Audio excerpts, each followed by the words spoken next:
programme vous est offert par Illico Cash.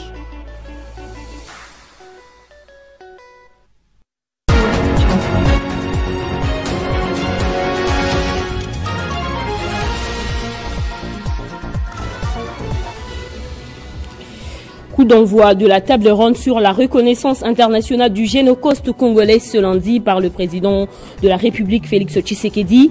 Une activité qui vise aussi à faire la promotion de la culture de la paix.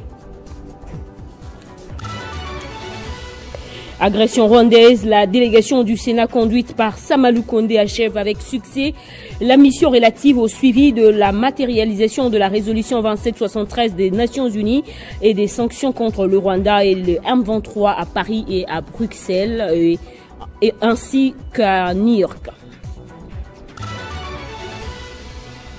6e jour de consultation politique pour la formation du nouveau gouvernement dit d'Union nationale. Jacques Kiaboula a été consulté par Eberhard Kolongele. Madame, Monsieur, merci de choisir Télé 50 pour vous informer.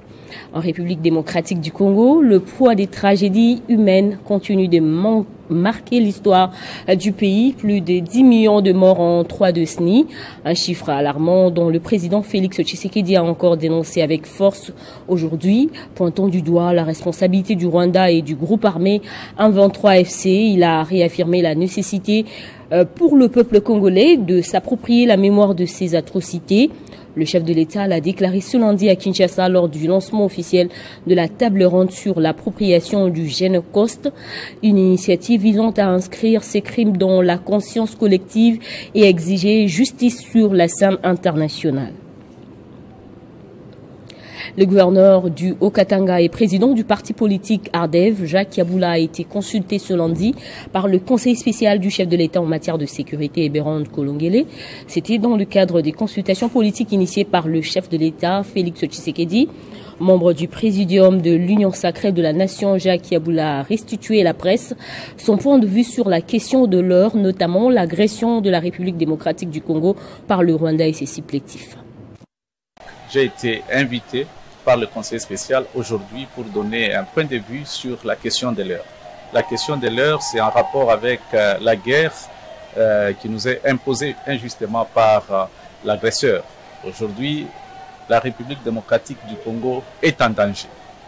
Le danger, c'est que c'est le risque de la balkanisation. Et donc répondre à cette invitation, c'est répondre pour un camp qui défend la patrie. Le camp de la patrie, c'est le camp qui défend l'unité nationale. C'est un camp qui prône la cohésion nationale. Et donc, nous sommes d'avis qu'aujourd'hui, face à ce menace, il faut un gouvernement. Ce gouvernement qu'on peut appeler d'union nationale pour défendre les causes de la République. La population en a besoin.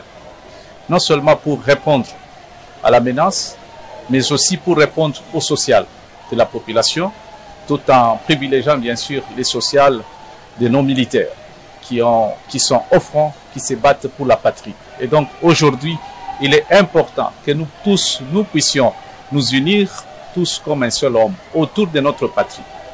La patrie, c'est la République démocratique du Congo. Et le chef de l'État défend la République démocratique du Congo comme étant sa patrie. Et donc nous tous, en tant que patriotes, nous avons ce devoir de défendre la République démocratique du Congo. C'est à ce titre que ARDEV a, aujourd'hui, que je représente, prend l'option de participer à ce gouvernement. C'est avec succès que la délégation du Sénat a bouclé sa mission de suivi de la matérialisation de la résolution 2773 des Nations Unies et des sanctions contre le Rwanda et ses supplétifs du M23 en Europe et en Amérique. Profitant de l'occasion, la rapporteure du Sénat, Nefertiti Ngoudianza, a condamné le silence de la communauté internationale, plus précisément de l'Organisation internationale de la francophonie à la suite des violences que subissent des femmes congolaises par l'armée rwandaise sous l'étiquette du M23.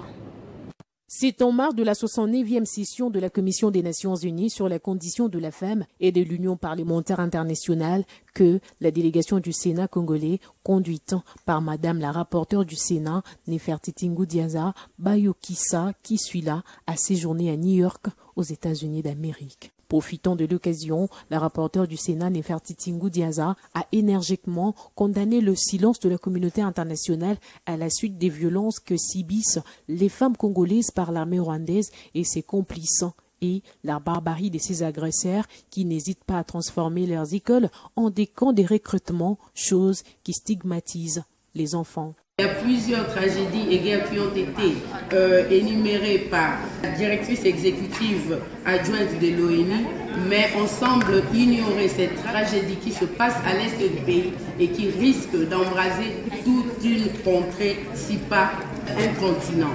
Des sanctions exemplaires soient prises à l'encontre de notre agresseur qui est le Rwanda, et ce n'est qu'à ce prix que les femmes du Congo pourront reconquérir leur autonomisation qu'elles ont acquise par un dur labeur. C'est avec grand succès que s'est achevée cette mission, outre celle du président Sama Lukonde à Paris et à Bruxelles. Après s'être enrôlés dans l'armée, les 350 jeunes venus du Lualaba et les 90 recrutés dans la province du Haut-Katanga sont bien arrivés à Kibomango pour une formation militaire. Ces derniers ont pris l'engagement de se battre pour défendre la souveraineté de la République démocratique du Congo. 350 nouvelles recrues venues de Kolwezi dans le Lualaba, province chère à la gouverneure Fifi Masuka Saini, sont arrivées tard la nuit de mercredi à jeudi à l'aéroport de la Loano sous une pluie torrentielle. Ces derniers se sont joints aux 90 nouvelles recrues enregistrées dans la province du Haut-Katanga, ce qui a fait un total de 430 jeunes enrôlés dans les deux provinces. Frappés par le courage et l'amour du pays que démontre ce jeune, le député national Shekan Malanji, toujours proche de la population, s'est rendu au cours de cette nuit à l'aéroport et a agi de façon spontanée en offrant des produits de première nécessité aux 430 nouvelles recrues. Ce jeune courageux et conscient se sont engagés à défendre la République, ont reçu de la nourriture. L'élu de Lubumbashi a servi tous les 400 jeunes qui ont répondu à l'appel patriotique en remettant à chacune d'elles l'argent de poche. Vêtus en combinaison bleue, bottes jaunes et avec leur ravitaillement dans la gibecière, ces 430 jeunes recrues en file indienne prennent place dans l'avion avant de s'envoler pour le centre de formation de Kibomango. Les députés nationaux, Shekan Malanji, a encouragé ce jeune garçon qui ont accepté de s'enrôler dans l'armée de leur propre gré à protéger la souveraineté nationale, comme le souligne la vision du chef de l'État, Félix Antoine Tshisekedi Tshilombo. Les élus provinciaux du Lualaba ont repris le chemin de l'hémicycle après 3 mois de vacances parlementaires.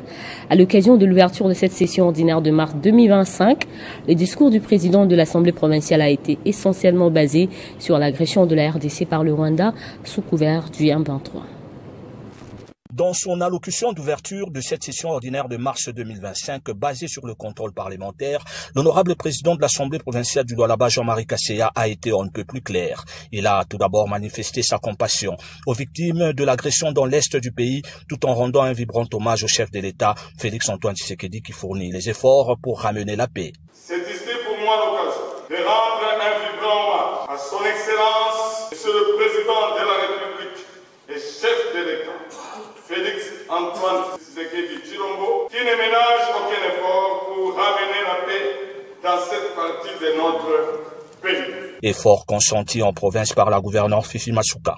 La première institution a salué à juste titre l'initiative prise par son Excellence Madame la gouverneure de province en organisant des journées de prière ainsi que la récolte de fonds pour soutenir nos voyants militaires FARDC et les patriotes résistants du Ouazzabou. Localement, les fleurs ont été jetées à l'endroit du ministre provincial de l'Intérieur et Sécurité, car l'insécurité tant décriée à Kolwezi et à Fungurumé appartient désormais au passé. Il a par ailleurs été demandé au ministre provincial des Infrastructures de redoubler d'ardeur pour l'achèvement des travaux routiers pendant la saison sèche qui pointe à l'horizon. Dans le volet social, Jean-Marie Kasseya a, au nom des victimes, félicité l'aboutissement de l'indemnisation des habitants du village Noa. Lancement le week-end dernier de la campagne de lutte contre la désinformation. Les femmes engagées pour la paix au Congo, soutenues par MIFDA et le haut représentant Tony Kankou, se sont retrouvées à l'échangeur de la commune de Limete. Des messages de sensibilisation et des témoignages de victimes des atrocités perpétrées par le Rwanda étaient au rendez-vous. Samedi 29 mars 2025, l'espace échangeur de Limete a connu une ambiance particulière avec le lancement de la campagne de lutte contre la désinformation, une activité organisée sous le haut patronage du haut représentant Tony Kankou-Chekou avec l'accompagnement du Mouvement international des femmes dynamiques d'Afrique, MIFDA, que dirige Mami Moujani Freebox, sur invitation de l'Union des femmes engagées pour la paix au Congo, IFPC, et la Ligue des femmes de ADESCO. Devant des milliers de femmes venues de tous les coins de Kinshasa, le haut représentant a exhorté la femme congolaise à être patriote. Congolais, il faut d'abord un bon Congolais doit aimer son pays. Soyons tous derrière le chef de l'État et les FARDC. Ne propageons pas de fausses informations. Cette guerre, retenez-les, nous la gagnerons. Tony Kankou-Chekou a salué les rôles que joue Mami Moujani Freebox dans la valorisation de la femme congolaise. Je salue le travail qu'abat chaque jour Madame Mami Moujani Freebox. À travers MIFDA, elle a tout mon soutien et elle continuera à travailler avec vous. La présidente de MIFDA a appelé la femme congolaise à la vigilance en cette période de guerre d'agression. Nos ennemis sont dans un jeu qu'on appelle poison rwandais. Ils utilisent tous les canaux et surtout les réseaux sociaux pour désinformer afin de décourager les vrais patriotes. Soyons vigilantes. Nous demandons aux hauts représentants ici présents d'aller dire au chef de l'État que les mamans vous exhortent à construire un mur entre la République démocratique du Congo et le Rwanda, en voisin aux velléités expansionnistes. Des témoignages émouvants des victimes des atrocités perpétrées par l'armée rwandaise étaient au rendez-vous pour interpeller et appeler à la cessation des conflits dans la partie est du pays. Pas de surfacturation dans les différents projets d'infrastructure dans la province du Douala-Ba. C'est les constats de l'inspecteur général, chef de service de l'inspection générale des finances, à l'issue d'une visite de chantier en cours d'exécution. Face à la presse, Jules Alinguete a salué l'élan du développement de cette province. Après avoir mobilisé plus de 3000 jeunes de Kolwezi à la lutte contre la corruption voulue par le chef de l'État Félix Tshisekedi, la ministre de la Jeunesse Noéla Aiganagato, accompagnée par les flics des finances publiques congolaises, Jules Alinguete et les honorables députés membres du réseau des jeunes parlementaires de la RDC, ont tenu à visiter les infrastructures modernes qui poussent comme des champignons dans la ville de Kolwezi. La ministre de la Jeunesse est émerveillée par le développement qui s'observe au Douala-Ba. L'inspecteur général chef de service de l'inspection générale de finances, Jules Alinguete, et les honorables députés nationaux n'ont pas manqué des mots pour féliciter la gouvernance de développement palpée du doigt au Douala-Ba. Nous encourageons l'autorité provinciale, plus particulièrement les gouverneurs de la province de Douala-Ba et toute son équipe à aller toujours de l'avant. C'est un travail de qualité, un travail de développement. Et les faits les plus remarquables que je puisse souligner, c'est que pour les bâtiments administratifs, nous avions constaté qu'aucun bâtiment n'a été construit à un coût au mètre carré au-delà de $1100. On sent que il n'y a pas de surfacturation dans ce qui s'est fait. Le périple s'est poursuivi sur le boulevard Lumumba, asphalté à environ 1,5 km, qui fera jonction avec le rond-point Mwangeji. Le nouveau bâtiment de la clinique Mwangeji, exécuté à 85%, a également été visité. Le siège provincial de la CENI, dans la commune de Dilala, l'usine de traitement d'eau du lac Kabongo, qui dessert déjà 1500 ménages, l'université de Kolwezi, une infrastructure imposante pour des meilleures conditions d'études, la clinique universitaire moderne, puis l'échangeur de Kolwezi, un pont à hauteur avec plusieurs allées, question de pallier aux embouteillages à l'entrée comme à la sortie de l'aéroport. En termes d'infrastructure, on peut donc affirmer que Kolwezi a réussi le pari de la modernisation. On va parler de cette édition, lancement des activités de ICB Consulting par Yazel Pindi, CEO de ce cabinet spécialisé en génie industriel et organisationnel pour l'accompagnement des entreprises à résister face à la concurrence et aux nouvelles technologies de l'information et de la communication. L'entrepreneuriat est érigé en levier de la relance économique en République démocratique du Congo, mais certaines petites et moyennes entreprises rencontrent des difficultés administratives, financières ou à se mettre à jour avec les nouvelles technologies de l'information et de la communication. Des facteurs qui ralentissent leur épanouissement. Pour pallier ces problèmes récurrents, ICB Consulting, un cabinet spécialisé en génie industriel et organisationnel, offre un accompagnement aux entrepreneurs dans la création et la gestion de leurs entreprises. Une façon de permettre aux startups d'émerger. Pour Yazel Pindi, CEO de ICB Consulting, actuellement il faudra placer la technologie au service du business. Nous on est là justement dans cette partie-là d'accompagnement, dans la quête de la performance, dans le pilotage de la performance au sein de leur activité. Sachant qu'une entreprise, quand elle tourne, elle fait face à son environnement dans tous les pans de la société au Congo comme on est ici. Comment accompagner une structure justement de la phase de l'idéation à la mise en œuvre de ces structures-là et puis comment l'aider aussi à s'adapter au changement de l'environnement. Parce qu'un environnement économique, c'est un environnement dynamique justement par rapport à toutes ces fluctuations, par rapport à tous ces changements. Ce cabinet propose les stratégies pour obtenir un prêt à la banque et divers autres encadrements, notamment dans les domaines de l'assurance, de l'audit et de la planification hospitalière. Étant une structure polyvalente, ICB Consulting va adapter ses conseils selon les besoins de ses clients. Avant, les technologies arrivaient, ça prenait un certain temps, il y a eu d'autres qui arrivaient.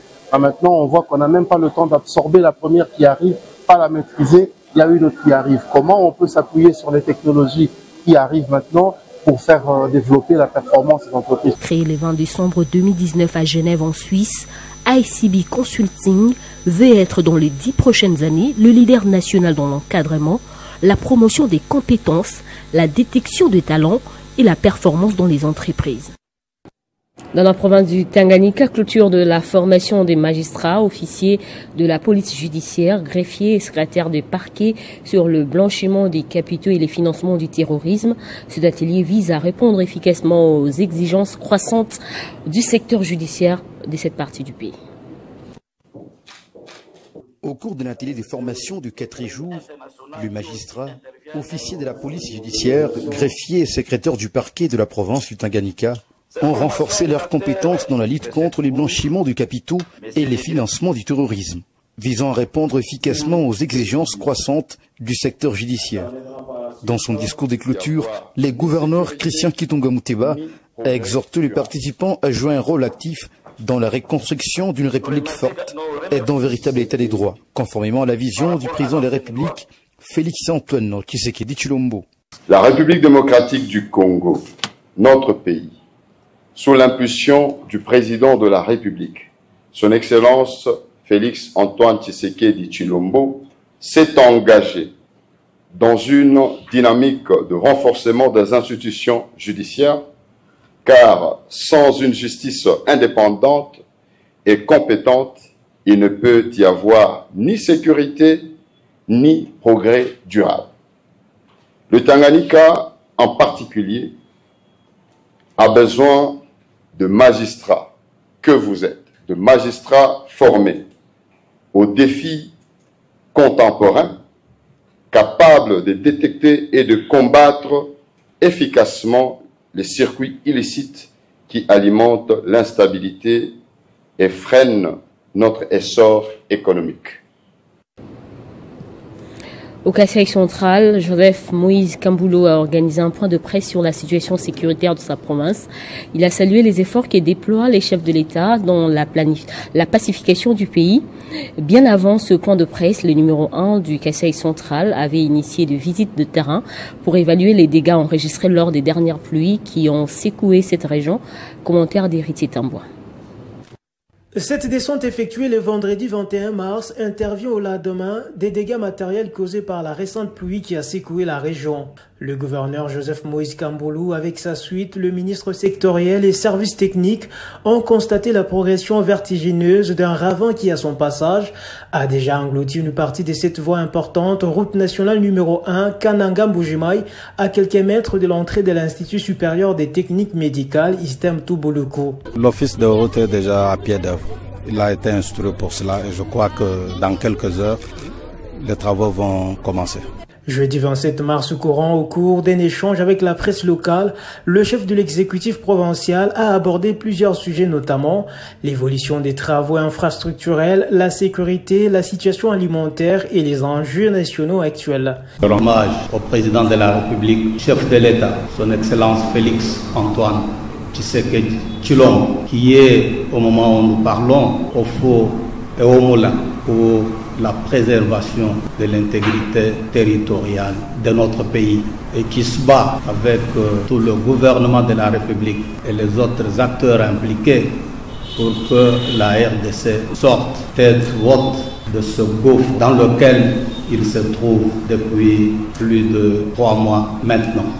Par ailleurs, Joseph Moïse Kambolo, qui a salué les efforts que déploie le chef de l'État dans la pacification du pays, s'est également réjoui de l'apport de sa province au processus de reconquête des territoires avec l'adhésion de plus de 1600 jeunes au sein des forces armées de la République.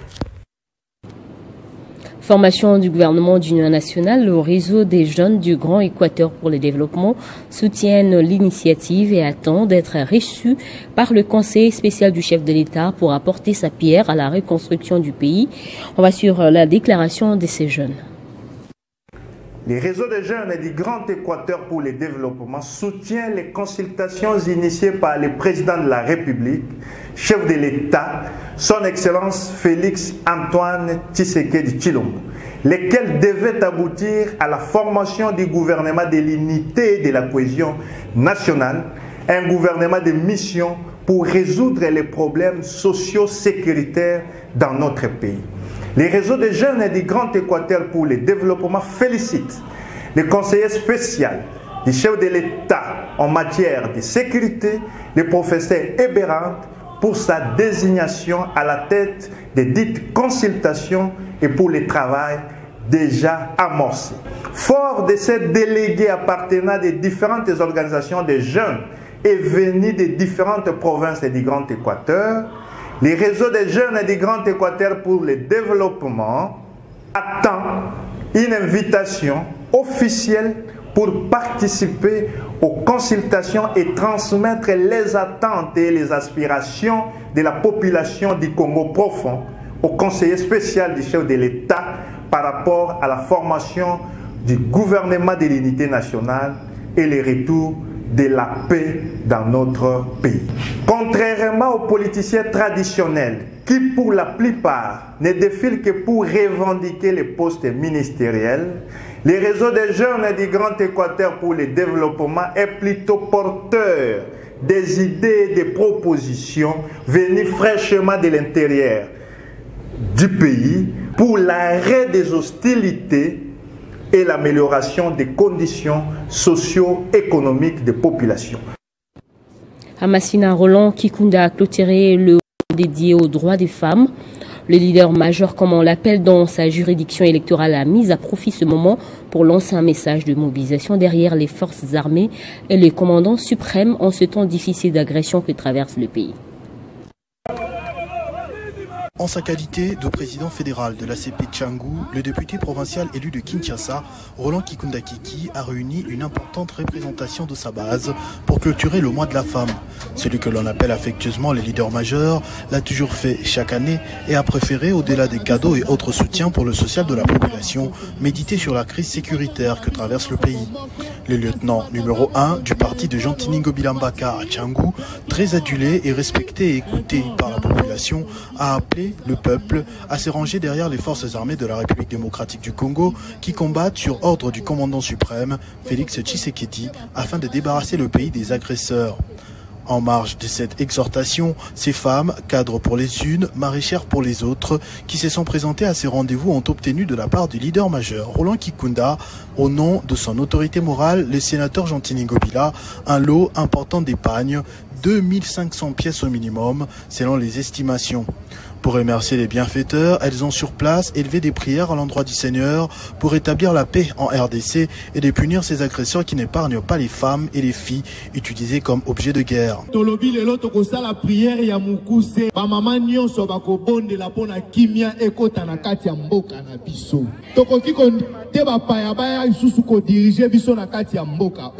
Pendant ces vacances parlementaires, Roland Kikunda Kiki s'est sérieusement déployé sur terrain pour à la fois recueillir les doléances et urgences de la population à soumettre à la rentrée parlementaire, mais aussi pour sensibiliser la population sur les dangers qui guettent le pays face à l'agression qu'elle subit de la part de ses voisins. Le parti politique Écolo a organisé le week-end dernier à Matadi une matinée politique dite des veilles patriotiques, au cours de laquelle il a condamné l'agression rwandaise contre le Congo et a sensibilisé la population aux valeurs républicaines. Une forte mobilisation a été observée au centre d'accueil Silema à Kikanda. Son président national Chris Mukendi, qui a fait les déplacements, a également procédé à l'installation de la représentation. Accueilli par les femmes dès sa descente de voiture, le président national du parti Écolo s'est lancé dans une double mission. D'abord, la mobilisation des Matadiens et des Matadiennes autour de la guerre d'agression. Ensuite, la redynamisation du parti dans la province. Prenant la parole, Chris Mukendi a appelé la population à la vigilance et à soutenir les efforts de paix du chef de l'État avant de les sensibiliser au patriotisme et à la culture démocratique. Mokongo, il faut le baper Chuluba. Mokongo, il faut le baper Kiswahili. Mokongo, il faut le baper Lingala. C'est un des moyens ya kobumbisa tribalisme na kati ya mboka na biso. Ezali bandeko ya Rwanda, oyo bazali koloka bamabele na kati ya Congo parce que mabele na bango ezali moke, balobi tokende na Congo, tozo mabele ya Congo, bakozo yango na kobomaka ba Congolais.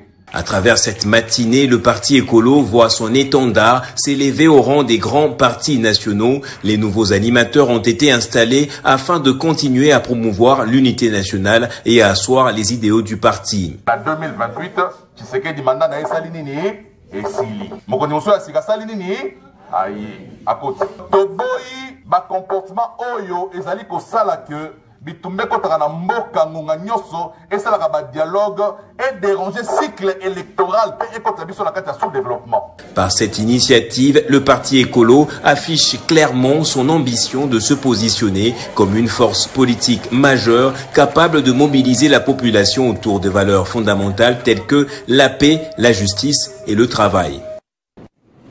Une première en République démocratique du Congo depuis la promulgation de la Constitution du 18 février. Les conseillers communaux issus des élections générales de 2023 ont siégé dans la commune de Lemba sur la préservation des patrimoines culturels dans leur commune.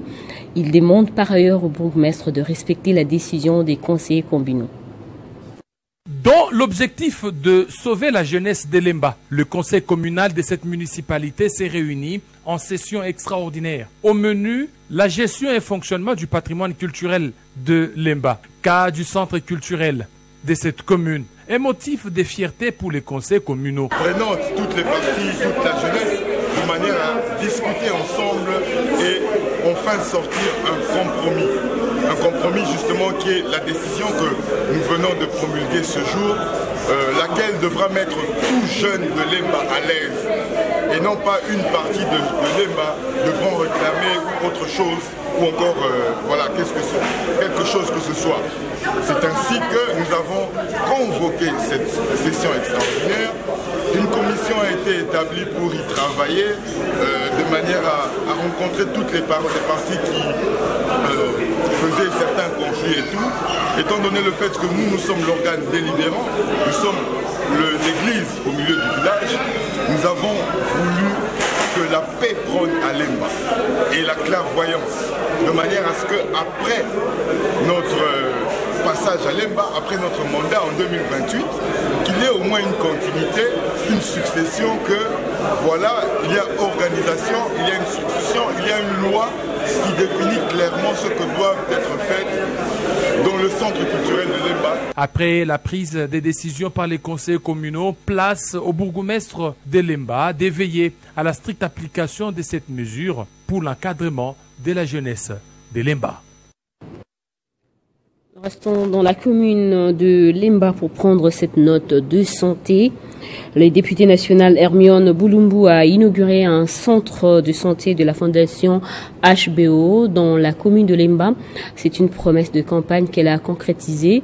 L'élu de Moamba a rassuré que les consultations seront gratuites.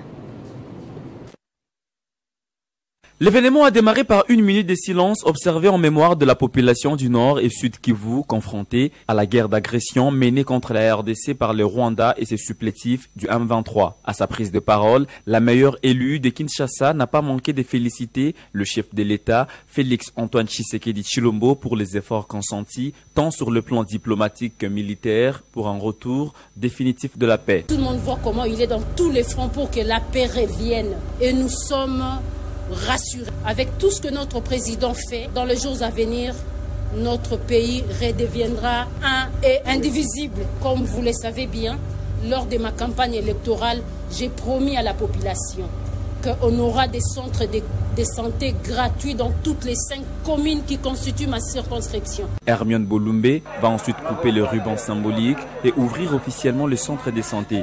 À l'intérieur, l'on pouvait visiter des matériels médicaux à la pointe de la technologie digne d'un établissement médical de classe 2. Ici, les soins de santé de qualité seront gratuits, un cadeau de la députée nationale Boulumbe Hermione à toute la population quinoise et à ses électeurs de Moamba en particulier. Je vais me rassurer personnellement que la population ait ses soins gratuitement. Et ça ne sera pas n'importe quel soin. Parce que moi-même, j'ai un master en protection sociale. Donc je lutte pour qu'aujourd'hui nous ayons un système de sécurité sociale non seulement renforcé mais équitable. La cérémonie va se clôturer avec la remise des fonds de commerce aux mamans vendeuses des pains, des épices et autres, une machine à coudre neuve à une couturière, une machine à laver les véhicules à un jeune délimité et tant d'autres. Une manière pour l'élu de Moamba de garantir une autoprise en charge de ses électeurs. Femmes, engage-toi et tourne le regard vers le Dieu qui restaure. Tels sont les termes de la convention des femmes de l'église Miplem, dont la clôture était intervenue le week-end sous la conduite de son représentant légal, le révérend pasteur. Le ministère pentecôtiste Lève-toi pour ta mission a clôturé son séminaire qui a débuté mercredi dernier sous le thème « Femme, engage-toi et tourne le regard vers le Dieu qui restaure ». Dans l'introduction de son message, le révérend pasteur Baudouin Kitenge, représentant les gars de l'église Miplem, qui a résumé le message du jour précédent, a rappelé l'importance du rôle de la femme dans le ministère en se basant sur quelques exemples bibliques de femmes qui se sont levées et ont changé le cours des choses, notamment Esther, Ruth et plein d'autres. Si Esther a délivré la nation juive, qu'est-ce que la femme du Congo ne peut pas faire? Mais lorsqu'on transpose l'exemple de ces deux femmes à la nation congolaise, doit-on parler seulement de la femme? Nous parlons de l'Église, Église épouse du Christ. Donc ce message nous concerne tous les chrétiens, par l'engagement de chaque chrétien, par la foi et la détermination de chaque chrétien. Il est possible que la guerre que nous avons sous plusieurs formes dans notre pays puisse disparaître. L'un des moments forts qui a marqué cet événement, la prière pour le pays.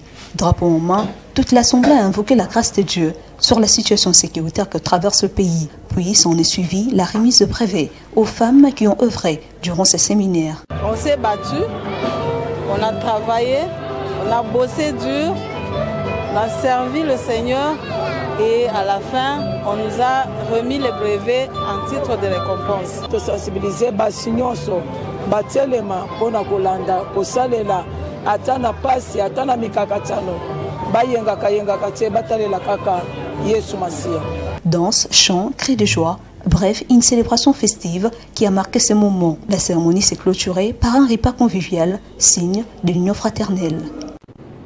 Au ministère chrétien du combat spirituel, 4 nouvelles promotions de messagères et disciples de Jésus-Christ ont vu le jour. Leur sortie officielle a eu lieu le dimanche 30 mars à la Cité des Triomphes, le quartier général de ce ministère situé sur la 17e rue dans la commune des Limités. Au total, 3258 fidèles viennent définir la première partie d'un premier cycle de formation pour devenir des messagères de Jésus pour les femmes et des disciples de Jésus pour les hommes. Après au moins 5 ans d'enseignement à la CFMC, Communauté internationale des femmes messagères de Christ pour les femmes, au CPEM, au Centre péniel mondial pour les hommes et à la JCC, Jeunesse chrétienne combattante.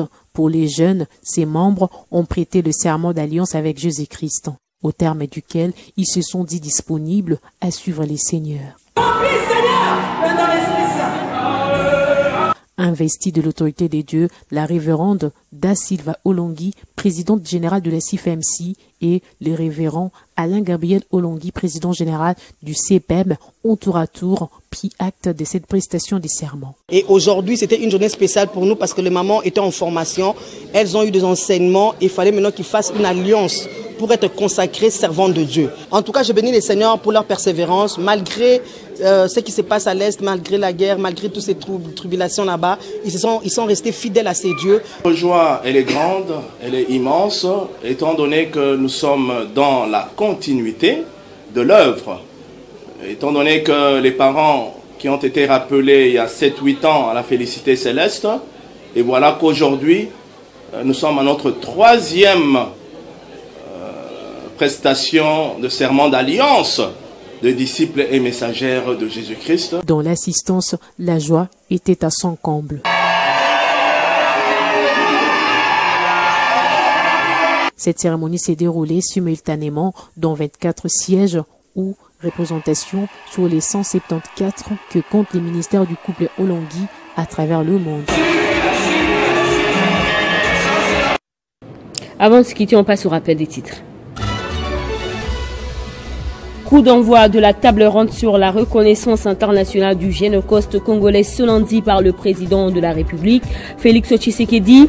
Une activité qui vise aussi à faire la promotion de la culture de la paix.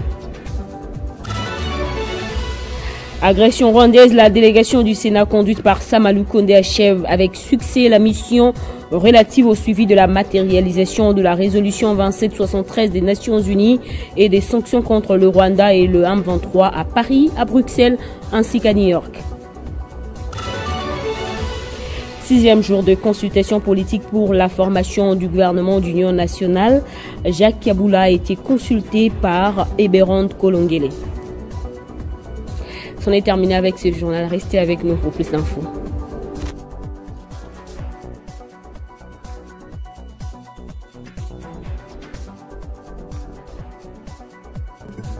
Retrouvez toute l'actualité en continu sur www.tv50.cd. Ce programme vous a été offert par Illico Cash.